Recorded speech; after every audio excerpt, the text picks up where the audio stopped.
11 August, 3 a.m. Diary again. No sleep now, so I may as well write.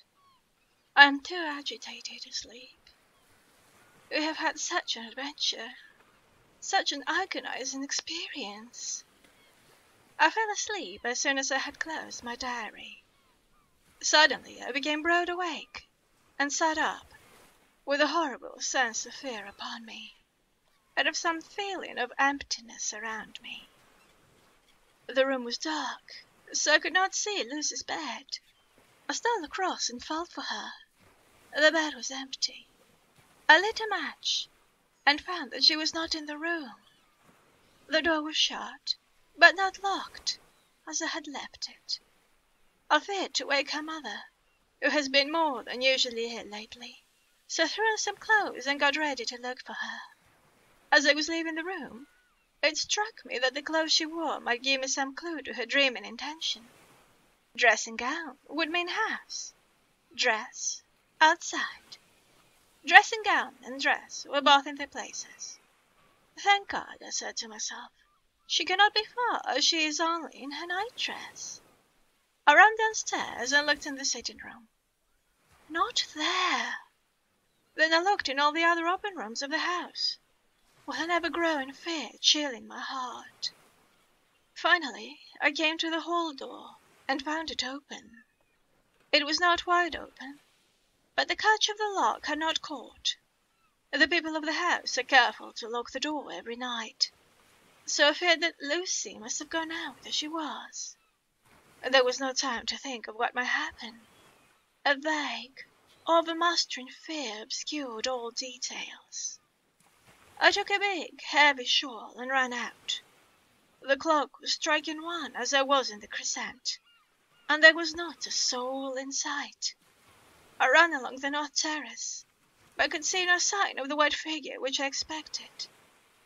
At the edge of the west cliff above the pier, I looked across the harbour to the east cliff, and the hope, or fear, I don't know which, of seeing Lucy in her favourite seat.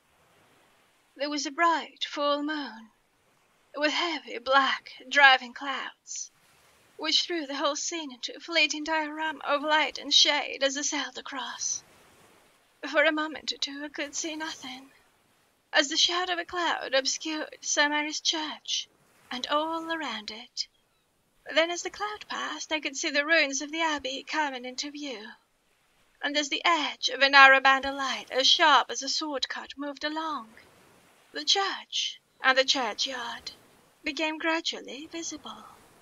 Whatever my expectation was, it was not disappointed, for there, on our favourite seat, the silver light of the moon struck a half-reclining figure, snowy white. The coming of the cloud was too quick for me to see much, for shadow shut down on light almost immediately. But it seemed to me as though something dark stood behind the seat where the white figure shone, and bent over it. What it was, whether man or beast, I could not tell. I did not wait to catch another glance, but flew down the steep steps to the pier, and along by the fish market to the bridge, which was the only way to reach the east cliff. The town seemed as dead, for not a soul did I see. I rejoiced that it was so, for I wanted no witness of poor Lucy's condition. The time and distance seemed endless, and my knees trembled and my breath came laboured as I toiled up the endless steps to the abbey. I must have gone fast, and yet it seemed to me as if my feet were weighted with lead, and as though every joint in my body were rusty. When I got almost to the top I could see the seat and the white figure, for I was now close enough to distinguish it even through the spells of shadow. There was undoubtedly something, long and black, bending over the half-reclining white figure. I called in fright, "Lucy! Lucy!" And something raised a head, and from where I was I could see a white face, and red, gleaming eyes. Lucy did not answer, and I ran on to the entrance of the churchyard. As I entered, The church was between me and the seat, and for a minute or so I lost sight of her. When I came in view again, the cloud had passed, and the moonlight struck so brilliantly that I could see Lucy half reclining with her head lying over the back of the seat. She was quite alone, and there was not a sign of any living thing about. When I bent over her, I could see that she was still asleep. Her lips were parted, and she was breathing, not softly as usual with her, but in long, heavy gasps, as though striving to get her lungs full at every breath. As I came close, she put up her hand in her sleep and pulled the collar of her nightdress close round her throat. Whilst she did so, there came a little shudder through her, as though she felt the cold. I flung the warm shawl over her, and drew the edges tight round her neck, for I dreaded lest she should get some deadly chill from the night air, and clad as she was, I feared to wake her all at once.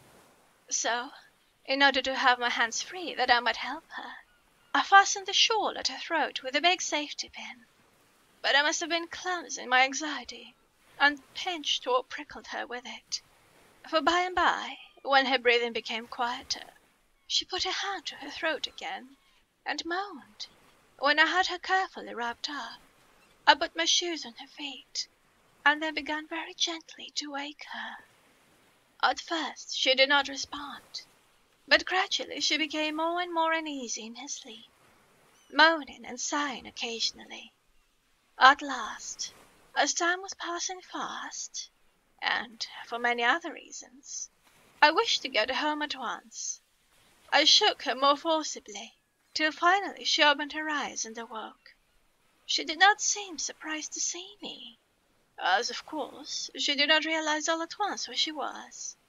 Lucy always wakes prettily, and even at such a time, when her body must have been chilled with cold, and her mind somewhat appalled at waking unclad in a churchyard at night, she did not lose her grace.